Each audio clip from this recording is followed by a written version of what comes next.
Hello friends, welcome to go academy. Go academy पर आप सबका खैर मकदम है। आज की क्लास में हम लोग सीटेट 2018 दिसंबर में पूछे गए उर्दू के सवालात को हल करेंगे और समझने की कोशिश करेंगे। चूँकि पेडागोजी के सवालात बहुत इंपॉर्टेंट होते हैं सीटेट के एग्जाम में, इसलिए सिर्फ पेडागोजी की सवालात को बेहतरीन से समझने की कोशिश करेंगे ताकि एक एक कॉन्सेप्ट आप सबका क्लियर हो जाए।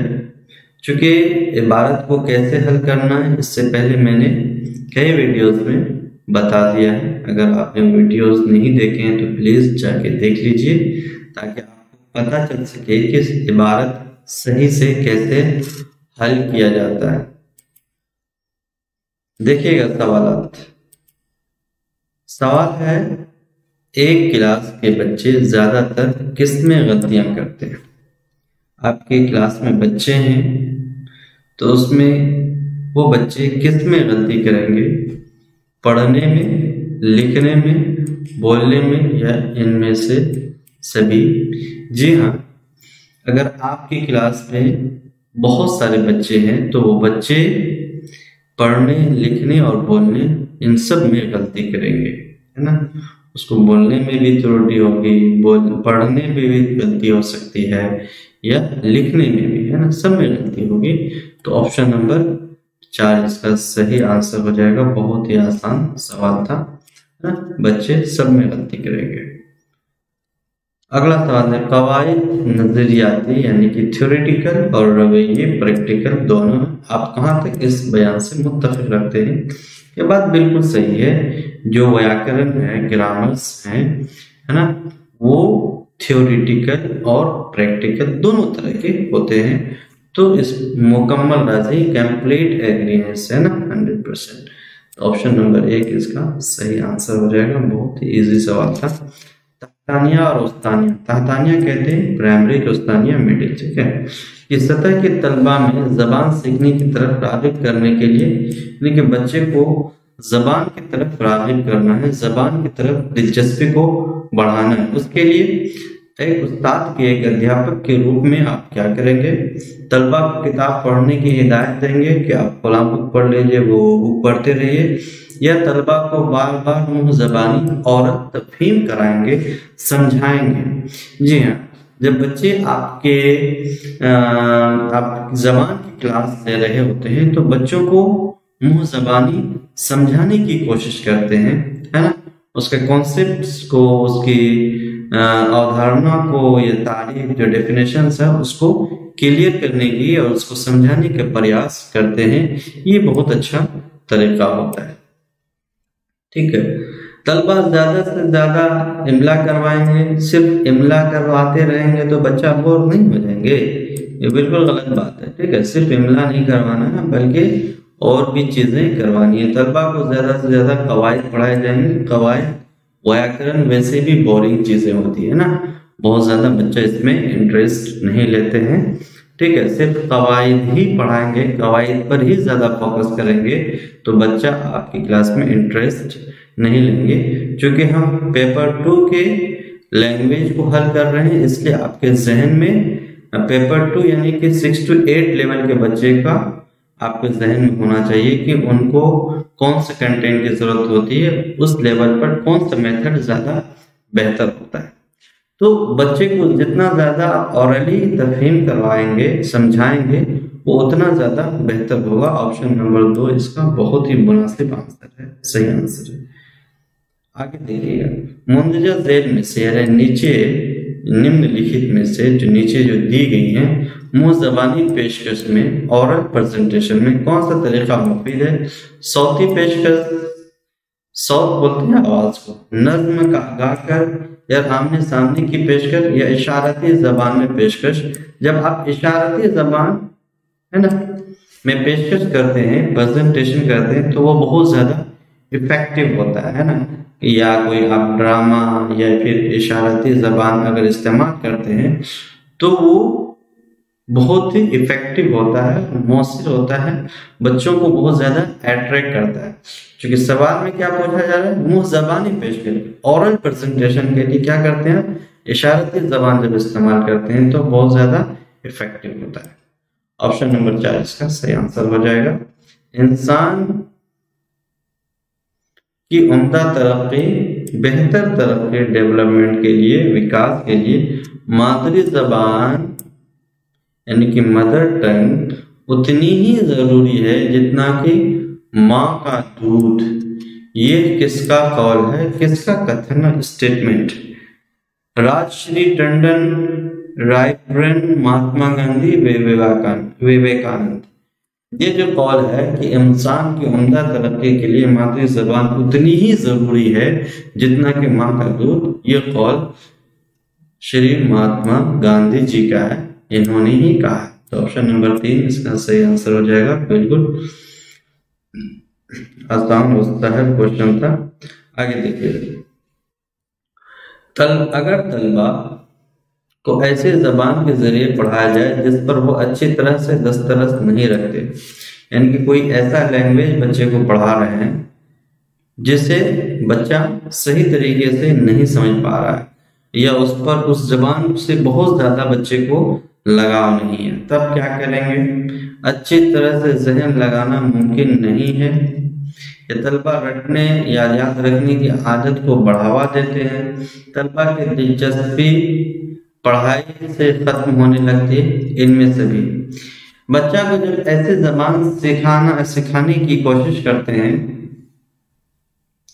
या ऐसे जबान के जरिए बच्चे को पढ़ाते हैं, मान लीजिए कि आप की क्लास में से अधिकांश बच्चे इंग्लिश नहीं जानते और आप सोशल साइंस, समाज विज्ञान, समाजी उलूम इंग्लिश में पढ़ाते हैं, तो क्या होगा? बच्चे कंसंट्रेट कर पाएंगे, दिलचस्पी लेंगे, है ना? ये या तो वो कोई चीज आप उसको दे रहे हैं, वो सिर्फ रट के आपको बताते हैं, उसकी दिलचस्पी भी खत्म हो गई, वो बच्चा कंसंट्रेट भी नहीं कर पाएगा। तो ये सारे फैक्टर्स, ये सारी दुश्वारियां आएंगी जब बच्चे को ऐसे माध्यम में, ऐसे लैंग्वेज में पढ़ाया जाए जिस पर बच्चे की बहुत ज्यादा जानकारी ना हो या जिस भाषा से बच्चे बहुत ज्यादा फेमिलियर ना हो। ठीक है, तो ऑप्शन नंबर 4 इसका सही आंसर हो जाएगा। ठीक है, क्योंकि बच्चे को उसी जबान में पढ़ाया जाना चाहिए जो जबान वो बेहतर तरीके से जानता हो। इसीलिए कहा जाता है कि जो प्राइमरी एजुकेशन हो वो मदर टंग में होनी चाहिए, मादरी भाषा में होनी चाहिए। ठीक है, आगे देखिएगा, जबान पढ़ाते वक्त बहुत जरूरी है कि जबान के बैनुल अक़वामी अहम पहलुओं की तालीम के तहत कौन सी तालीम देनी चाहिए? सुनना और पढ़ना, सिर्फ सुनना, सिर्फ पढ़ना, सिर्फ लिखना। सुनना और पढ़ना दोनों तरह की कौशल को, दोनों तरह की स्किल को, महारत को डेवलप करना चाहिए। ऑप्शन नंबर 1 सही आंसर हो जाएगा। जबान की तालीम में, भाषा के शिक्षण में सीखने के मवाद का सबसे अहम चैलेंज क्या है? सीखने का जो कंटेंट है ना, उसके लिए सबसे अहम चैलेंज क्या है? कम वक्त में ज्यादा जानकारी देना, सबक में पेश आए मुश्किल मकामात की वजाहत।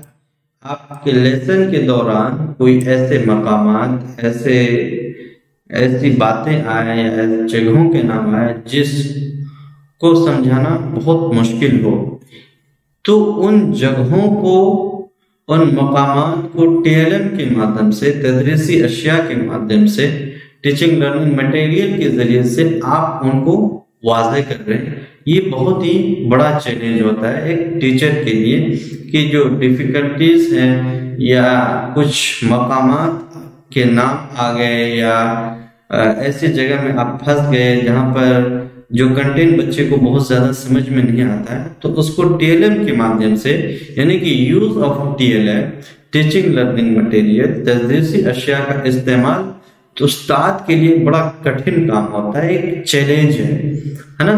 जो इस चैलेंज को सही तौर से अपना को पार कर लेता है या उस चैलेंज को निभा लेता है, तो वो एक अच्छा टीचर बन जाता है ना, उसकी तदरीस काफी इफेक्टिव हो जाती है।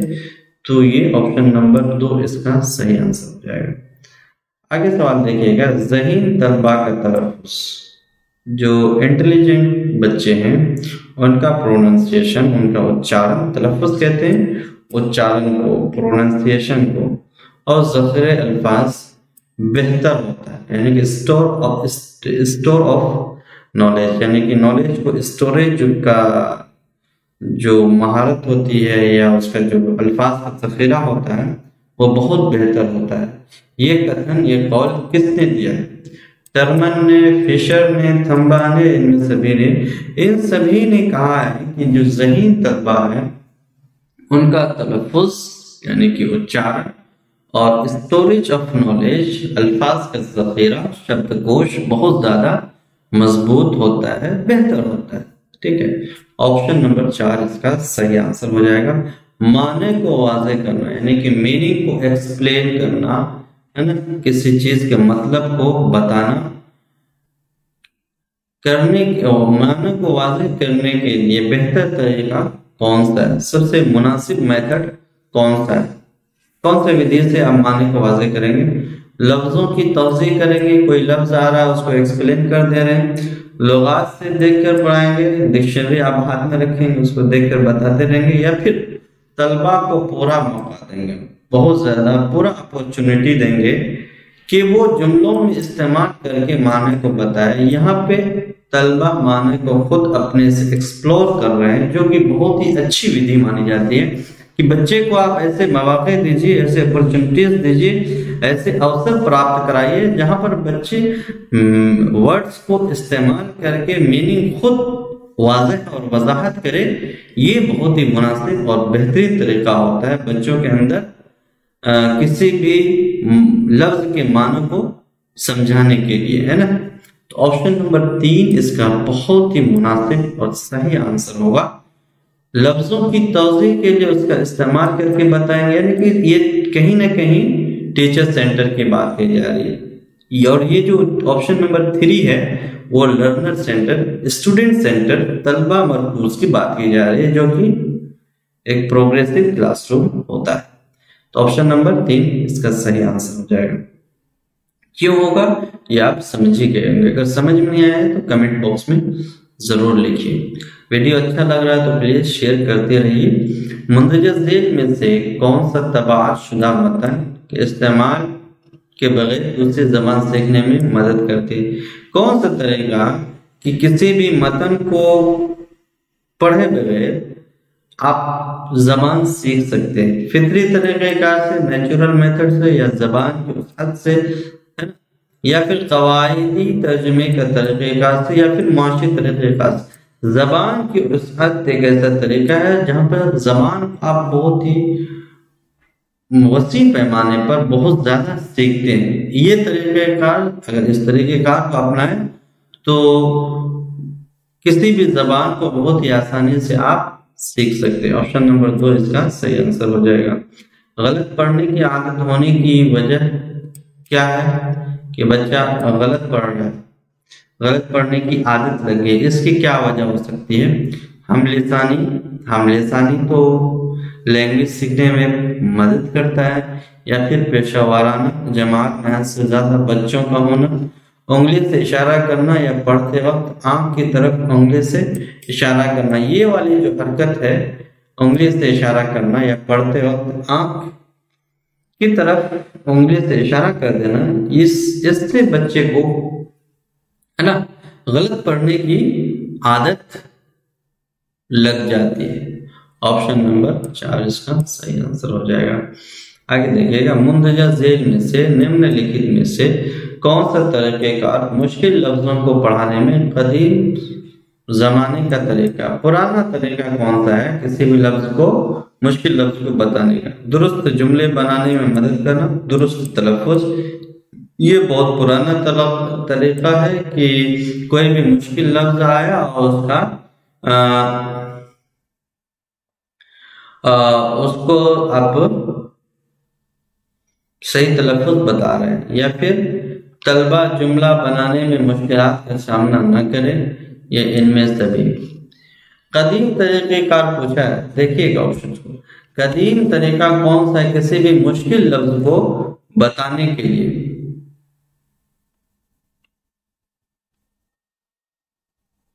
कौन सा तरीका होगा?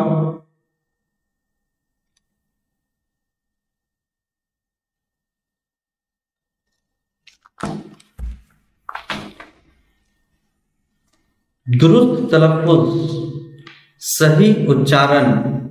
पहले जो मेथड ऑफ टीचिंग होती थी पढ़ाने का, जबान पढ़ाने का, उसमें ये होता था कि अगर कोई मुश्किल लफ्ज आया तो बच्चे को उससे सीधा उसका सही उच्चारण बता दिए कि ये लफ्ज ऐसे पढ़ो, है ना। उसको पूरा एक्सप्लेन नहीं करते थे। तो ऑप्शन नंबर 2 इसका सही आंसर हो जाएगा। आगे देखिएगा,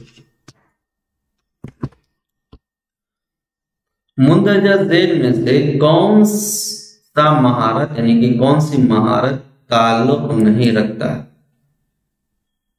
नीचे कुछ महारतों के नाम है। स्किल्स, महारत किसे कहते हैं? स्किल को, कौशल को। कौन सी महारत नहीं है? पढ़ना एक महारत है, जबान की महारत है। लिखना जबान की महारत है। सुनना जबान की महारत है। जबान में दिलचस्पी जबान की महारत नहीं है। में सवाल में पूछा गया है कि कौन महारत नहीं है, तो ये महारत नहीं है। ऑप्शन नंबर 4 इसका सही आंसर हो जाएगा। आपको पता ही है कि 4 महारतें हैं जबान की, कौन कौन सी? सुनना, बोलना, पढ़ना, लिखना। यही तरतीब से आप याद रखिएगा। सबसे पहले बच्चा सुनता है, फिर बोलता है, फिर पढ़ता है और आखिर में लिखने के लिए सीखता है। यह हकीकत है जबान की तरक्की पर असरअंदाज होता है। जबान की तरक्की पर कौन असरअंदाज होता है? तंदुरुस्ती, दानिश्वरी, इंफरादी इख्तिलाफ यानी कि इंडिविजुअल डिफरेंसेस, या इनमें से सभी। जी हाँ, इनमें से सभी जबान को डेवलप, भाषा के विकास पर असरअंदाज होते हैं, है ना। कि वो कितना उस बच्चे के अंदर अक्लमंदी है, यानी कि कितना वो इंटेलिजेंट है। और हर बच्चा अपने अपने सलाहियत के एतबार से जबान को सीखता है और जबान का विकास होता है। तो ये चारों फैक्टर हैं और चारों ही असरअंदाज होते हैं भाषा के विकास। ये थी आज की क्लास, जो कि पेडागोजी हम लोग सॉल्व कर रहे थे, समझने की कोशिश कर रहे थे। मुझे लगता है कि आज की क्लास से आप लोगों को काफ़ी फायदा हुआ होगा। अगर वीडियो अच्छा लगा तो प्लीज़ लाइक, शेयर, कमेंट करें और सब्सक्राइब करना बिल्कुल भी ना भूलें चैनल को।